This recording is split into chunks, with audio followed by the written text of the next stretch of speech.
அஸ்ஸலாமு அலைக்கும் வரஹ்மத்துல்லாஹி வபரகாத்துஹு. இன்றைக்கி நம்ம என்ன சப்ஜெக்ட் பார்க்க போகிறோம்னா மசாயில். அதுக்கு முன்னாடி நம்ம சேனலை சப்ஸ்கிரைப் பண்ணிக்கோங்க, இந்த வீடியோக்கு ஒரு லைக் பண்ணுங்கள், உங்கள் ஃப்ரெண்ட்ஸ் அண்ட் ஃபேமிலிக்கு ஷேர் பண்ணுங்கள். ஜாரா அகாடமியில் aari class, tailoring class, spoken English கிளாஸ்லாம் கண்டக்ட் பண்ணிகிட்டு இருக்கோம். அதுவும் குறைந்த விலையில் நாங்கள் சொல்லிக் கொடுத்துட்ருக்கோம். இந்த 3 கிளாஸ்க்கான லிங்க் டிஸ்கிரிப்ஷனில் இருக்குது. விருப்பம் உள்ளவங்க இன்ஷால்லா ஜாயின் ஆகிக்கோங்க. நம்ம இன்றைக்கி பார்க்க போகிறது தொழுகையின் ரக்காயத்துகள். தொழுகையோட வகைகள் பார்க்குறப்போ சுன்னத்து, ஃபர்லு, நஃபீலு, வாஜிபு, இந்த 4 விதமாக பிரிக்கப்படுது. சுன்னத்தும் நஃபீலும் அவங்களுடைய விருப்பத்திற்குரியதாக இருக்குது. ஆனால் ஃபர்லும் வாஜிபும் கட்டாயமாக தொழுதுதாகணும். ஃபர்லுன்னு நம்ம கேள்விப்படுறோம். ஃபர்லுனா ஃபஜரில் ஃபர்லு 2 ரக்காயத்து இருக்குது, லுஹரில் ஃபர்லு 4 ரக்காயத்து இருக்குது, அசரில் ஃபர்லு 4 ரக்காயத்து இருக்குது, மஹரிபில் ஃபர்லு 3 ரக்காயத்து இருக்குது, இஷாவில் ஃபர்லு 4 ரக்காயத்து இருக்குது. வாஜிப் அப்படின்னா என்னென்னா அவசியமாக செஞ்சு தான் ஆகணுங்கிற மாதிரி அதோட பொருந்தும். வாஜிப் எந்த தொழுகையெல்லாம் அமையும் அப்படின்னா இந்த பெருநாள் தொழுகை அமையும், அப்புறம் வித்ரு தொழுகை, இது எல்லாமே இதெல்லாம் அமையும். கட்டாயமாக செஞ்சு தான் ஆகணும் அப்படிங்கிறது. ஸோ சுன்னத்தும் நஃபீலும் பொறுத்தவரையும் சுன்னத்துக்கும் அளவு இருக்குது, நஃபீலும் அளவு இருக்குது. நஃபீல் உபரியான தொழுகை. நம்ம எல்லாம் எக்ஸ்ட்ராவான விஷயம், ஒரு சில பேர் நன்றி சொல்கிறதுக்காக தொழுவாங்க, ஒரு 2 ரக்காய் தொழுவாங்க, அது ஒரு உபரியான தொழுகையாக அமையுது. ஒரு சிலர் பாவ மன்னிப்புக்காக தனியாக தொழுவாங்க, அது உபரியான தொழுகையாக அமையுது. இதெல்லாம் கட்டாயப்படுத்த முடியாது, அவங்கவுங்களுடைய விருப்பத்துக்கு ஏற்ப உள்ளது. சுன்னத்தான தொழுகை நபி ஸல்லல்லாஹு அலைஹி வஸல்லம் அவங்க நமக்கு காட்டி தந்த தொழுகை தான். ஆனால் அந்த தொழுகைக்கு இம்பார்ட்டன்ஸ் தந்தால் நிறைய நன்மைகள் அமைஞ்சிருக்கு. தொழுகிறவங்க தொழுகலாம், ஆனால் கட்டாயமாக இது தொழுதுதான் ஆகணும் அப்படிங்கிறது எதை சொல்லலாம்னா ஃபர்லு தொழுகையும் வாஜிப் தொழுகையும் சொல்லலாம். இப்போது நம்ம ஒரு ரக்காயத்துகள், அதாவது ஒரு லுஹர், அசர், மஹரிபுக்கெலாம் இத்தனை ரக்காயத்துகள் நம்ம சொல்லிட்டோம். அது ஹதீஸ் ஆதாரபூர்வமாக அமையறதை நம்ம இன்னைக்கு பார்க்கலாம். புகாரில் இடம்பெற்றிருக்கு.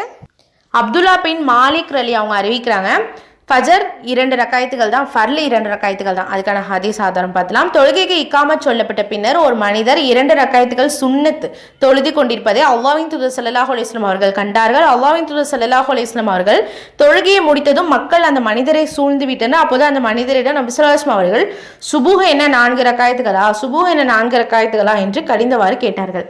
அதாவது இக்காமத் சொன்ன பிறகு இமாம் நமக்கு என்ன தொழுகை வைக்கிறாங்களோ அதுக்கு தான் நம்ம ஃபோக்கஸ் பண்ணணும். இப்போ எப்படி இருந்தாலும் இக்காமத் சொன்ன பிறகு என்ன பண்ணுவாங்க, இமாம் ஃபர்லான தொழுகைகளை தான் என்ன பண்ணுவாங்க, தொழுகை வைப்பாங்க. ஜமாத்தான் நம்ம எல்லாருமே தொழுகுவோம். நம்ம அவங்க இக்காமத் சொன்ன பிறகு நம்ம சுன்னத் தொழுகையோ இல்லை நஃபீல் தொழுகையோ தொழுகிறப்போ அது ரொம்ப தவறான ஒரு விஷயமா இருக்குது. அதனால தான் நபி ஸல்லல்லாஹு அலைஹி வஸல்லம் அவங்க இந்த இடத்துல ரொம்ப கொஞ்சம் கோவப்பட்டிருப்பாங்க. ரீசன் என்ன அப்படின்னா கொஞ்சம் கடிஞ்சிருப்பாங்க. எதுக்கு அப்படின்னா இக்காமத் சொல்லப்பட்டுருச்சு, ஆனால் அந்த மனிதர் என்ன தொழுதுருக்காங்கன்னா சுன்னத் தொழுதுருக்காங்க. அதனால தான் இந்த இடத்துல கொஞ்சம் கடிஞ்சிருக்காங்க. இக்காமத் தொழுத பிறகு என்ன பண்ணும், இமாம் என்ன இக்காமத் சொன்ன பிறகு இமாம் என்ன தொலை வைக்கிறாங்க, ஃபர்லு தான் தொலை வைப்பாங்க. அந்த இதை தான் நம்ம என்ன பண்ணுவோம், ஃபோக்கஸ் பண்ணணும். இந்த தொழுது முடிச்சிட்ட பிறகு வேணால் நம்ம சுன்னத்தோ நஃபீலோ நீங்கள் தொழுகணும்னு விருப்பப்பட்டீங்கன்னா நம்ம தொழுதுக்கலாம். அடுத்தது லுஹர் 4 ரக்காயத்து. அனஸ் ரலி அவங்க அறிவிக்கிறாங்க, முஸ்லீமில் இடம்பெற்றிருக்கு. அவர் நபி ஸல்லல்லாஹு அலைஹி வஸல்லம் அவர்கள் மதினாவில் 4 ரக்காயத்துகள் லுஹர் தொழுதார்கள். மக்காவுக்கு செல்லும் வழியில் துல்ஹிலைஃபாவில் 2 ரக்காயத்துகள் அவர் தொழுகையை சுருக்கி தொழுதார்கள். அதாவது பயண டைமில் நம்மளுடைய தொழுகையை என்ன பண்ணிக்கலாம், சுருக்கி தொழுதுக்கலாம். அதுக்கும் சட்டம் இருக்குது. நபி ஸல்லல்லாஹு அலைஹி வஸல்லம் அவங்க மதினாவில் இருக்கிறப்போ 4 ரக்காயத்துகள் லுஹர் தொழுதுருக்காங்க. மக்காவுக்கு போகக்கூடிய வழி, ஏன்னா அவங்க ட்ராவல் டைம் மக்காவுக்கு போயிட்டு இருக்காங்க, அந்த டைமில் என்ன பண்ணியிருக்காங்க, 2 ரக்காயத்துக்கெல்லாம் சுருக்கி தொழுதுருக்காங்க. அந்த தொழுகை இப்போ 4 ரக்காயத்துகள் உள்ள தொழுகையை சுருக்கி 2 ரக்காயத்தாக தொழுதுருக்காங்க. இது பயண டைமில் ட்ராவல் டைமில் உள்ளவங்களுக்கு தான் இந்த சட்டம் பொருந்தும். ஓகேங்களா? பொதுவாக எத்தனை ரக்காயத்து அப்படின்னா லுஹர் 4 ரக்காயத்தான், ஃபர்லு 4 ரக்காயத்தான். அடுத்தது அசருக்கானது. அறிவிப்பாளர் இம்ரான் பின் ஹைன் அலி அவங்க அறிவிக்கிறாங்க, நூல் முஸ்லீமில் இடம்பெற்றிருக்கு. அல்லாஹ்வின் தூதர் ஸல்லல்லாஹு அலைஹி வஸல்லம் அவங்க அசர் தொழுகையை தொழுகிறப்போ 3 ரக்காயத்துக்கெல்லாம் என்ன பண்ணுறாங்க, தொழுகை வச்சுட்டு சலாம் கொடுத்துட்றாங்க. அதுக்கப்புறம் எழுந்து தன்னுடைய ரூமுக்கு வந்துடுறாங்க நபி ஸல்லல்லாஹு அலைஹி வஸல்லம் அவங்க. அதுக்கப்புறம் ஒரு நீளமான கையுடைய ஒரு மனிதர் என்ன பண்ணுறாங்க, நபி அவங்கள்ட்ட கேட்குறாங்க, இந்த மாதிரி அசர் தொழுகை, இந்த தொழுகை குறைஞ்சிருச்சா, அதோட எண்ணிக்கை குறைஞ்சிருச்சா அப்படின்னு சொல்லிட்டு என்ன பண்ணுறாங்க, கேட்குறாங்க. உடனே நபி ஸல்லல்லாஹு அலைஹி வஸல்லம் அவங்க கோபத்தோடு வெளியே வராங்க. அந்த விடுபட்ட அந்த ரக்காயத்தை தொழுக வைக்கிறாங்க. தொழுக வச்சுட்டு சலாம் கொடுக்குறாங்க. அதுக்கப்புறம் மறந்துட்டாங்க இல்லைங்களா, அந்த மறதிக்காக 2 சஜ்தா செய்கிறாங்க. அடுத்த மஹரிபுக்கு எத்தனை ரக்காயத்துகள் பார்ப்போம். இப்னு உமர் அலி அவங்க அறிவிக்கிறாங்க, நூல் புகாரில் இடம்பெற்றிருக்கு. நபி ஸல்லல்லாஹு அலைஹி வஸல்லம் அவங்க ஒரு பயணத்துக்கு என்ன பண்ணாங்க, புறப்படுற டைமில் என்ன பண்ணுவாங்க, வேக வேகமாக புறப்படுறாங்க இல்லைங்களா, அந்த டைமில் மகரிப் தொழுகையை என்ன பண்ணுவாங்களா, கொஞ்சம் லேட் பண்ணுவாங்களாம், கொஞ்சம் பிற்படுத்துவாங்களாம். மகரிபை சுருக்கி தொழாமல், ஆல்ரெடி அது ஒரு 3 ரக்காய் தான் இருக்கு இல்லைங்களா, சுருக்கி தொழாமல் அது 3 ரக்காயத்துக்களாகவே தொழுது என்ன பண்ணுவாங்களாம், சலாம் கொடுப்பாங்களாம். இப்போ இது மூலியமாக நமக்கு என்ன தெரியுதுன்னா, மகரிப் வந்து ஃபர்லு ரக்காயத்து, அது கடமையான அந்த ரக்காயத்து வந்து எத்தனை ரக்காயத்து, 3 ரக்காயத்துன்னு தெரியுது. அடுத்து இஷாக்கு வந்து 4 ரக்காயத்துகள். இப்னு அப்பாஸ் அலி அவங்க அறிவிக்கிறாங்க, புகாரில் இடம்பெற்றிருக்கு. நபி ஸல்லல்லாஹு அலைஹி வஸல்லம் அவர்கள் மதினாவில் லுஹரையும் அசரையும் மொத்தம் 8 ரக்காயத்துகளாகவும், மகரிபையும் இஷாவையும் மொத்தம் 7 ரக்காயத்துகளாகவும் தொழுதார்கள். தனித்தனியாக தொழுது வச்சிருக்காங்க. ஓகேங்களா, இதுல நமக்கு என்ன தெரியுதுன்னா, இஷா வந்து என்னது 4 ரக்காயத்துகள் தெரியுது. ஏன்னா மகரிபையும் இஷாவையும் மொத்தம் 7 ரக்காயத்துகள்னு சொல்லியிருக்காங்க. மகரிப்ல 3 ரக்காயத்துன்னு சொல்லுவோம் இல்லைங்களா, இஷாக்கு 4 ரக்காயத்து, மொத்தம் 7 ரக்காயத்து இல்லைங்களா. ஸோ மொத்தம் 7 ரக்காயத்துகள் தொலை வச்சிருக்காங்க. இதை தனித்தனியாக நம்ம பார்க்கணும். இஷாக்கு 4 ரக்காயத், மகரிபுக்கு 3 ரக்காயத், அசருக்கு 4 ரக்காயத்து, லுஹருக்கு 4 ரக்காயத்து, ஃபஜருக்கு 2 ரக்காயத்து. ஃபர்லான ரக்காயத்துகள் இதுதான். அடுத்தது நம்ம ரக்காயத்துகள் பார்த்தாச்சு. அடுத்தது நீயத் அப்படின்னா என்னென்னா எண்ணம் அப்படின்னு சொல்லுவாங்க. எண்ணம், அதாவது ஒரு விஷயமும் நம்ம எண்ணத்தை பொறுத்தே தான் அமையுதுன்னு நம்ம நிறைய கேள்விப்பட்டிருக்கோம், நிறைய கருத்துக்கள் நம்ம பார்த்துருக்கோம். அதாவது ஒரு விஷயம் மனதளவில் நம்ம நல்ல எண்ணத்தோடு செய்கிறப்போ அதோடைய பலனும் நமக்கு எப்படி அமையுது அப்படின்னா நல்லதாகவே தான் அமையுது. ஒருத்தவங்க தீய எண்ணத்தோடு செய்கிறப்போ அதோடைய பலன் எப்படி அமையும்னா தீய எண்ணத்தில் தான், அதாவது தீய இதில் தான் அமையுது அப்படின்ட்டு நம்ம கேள்விப்பட்டிருக்கோம். அதே போல தான் தொழுகையை உட்பட எந்த ஒரு வணக்கத்தையும் தூய எண்ணத்தோடு தான் என்ன பண்ணும், செய்யணும். அப்படி செஞ்சால் கண்டிப்பாக அந்த அதுக்கான கூலி அல்லாஹ்விடத்தில் நம்ம எதிர்பார்க்க முடியும்.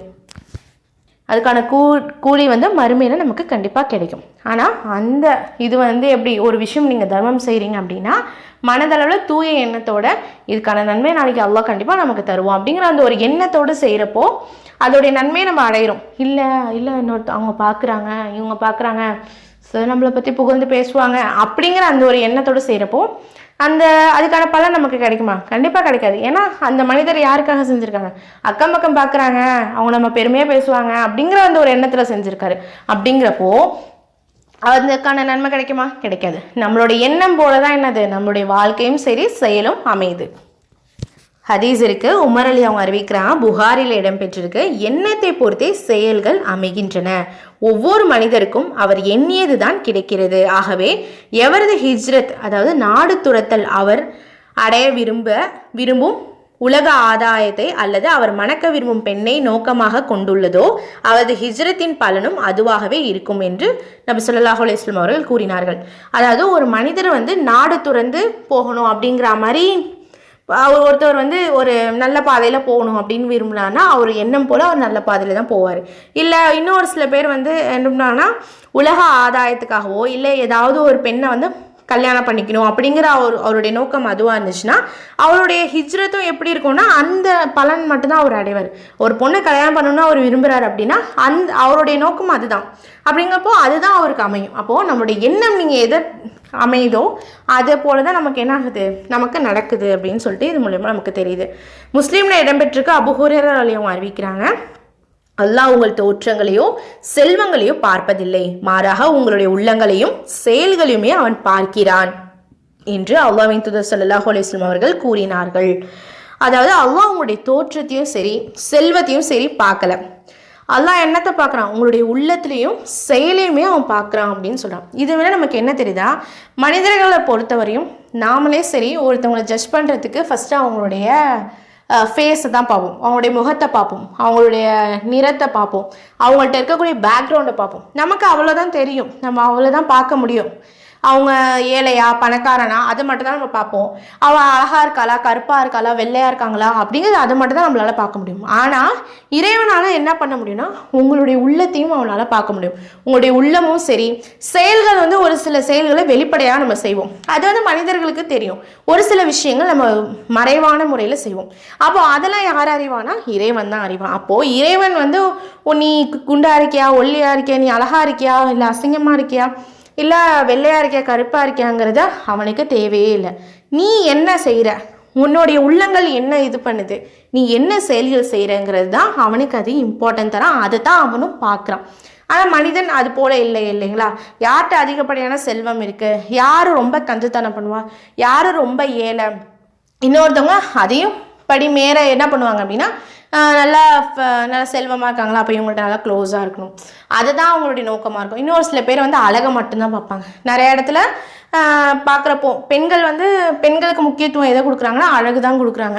அட்வர்டைஸ்மெண்ட்டாக இருக்கட்டும், இல்லை மற்றவங்களுடைய ஜட்ஜ்மெண்ட்டாக இருக்கணும். அப்படின்னா அவள் அழகாக இருப்பாள், அவளுடைய மனசு எப்படி இருக்கும், அவளுடைய ரியாக்ஷன், அவளுடைய குணமனம் எப்படி இருக்கும், அதெல்லாம் அவங்களுக்கு இம்பார்ட்டன்ட் இல்லை. அவங்க என்ன பார்ப்பாங்க, அவள் அழகாக இருக்கா, வெள்ளையாக சூப்பராக இருக்கா, அது ஒன்று தான் சொல்லுவாங்க. அதை ஒரு சில பேர் அதை வச்சே என்ன பண்ணுவாங்க, ஜட்ஜ் பண்ணுவாங்க. இவ இப்படி தான் அப்படின்னு அவங்களே நினச்சிப்பாங்க. இன்னொருத்தவங்க அதையும் தாண்டி ஒரு சில பேர் முகத்துக்கு நேராகவே சொல்லுவாங்க. இந்த மாதிரி நிறையா பேர் வந்து பெண்கள் மத்தியிலே நம்ம பார்க்குறோம் இல்லைங்களா?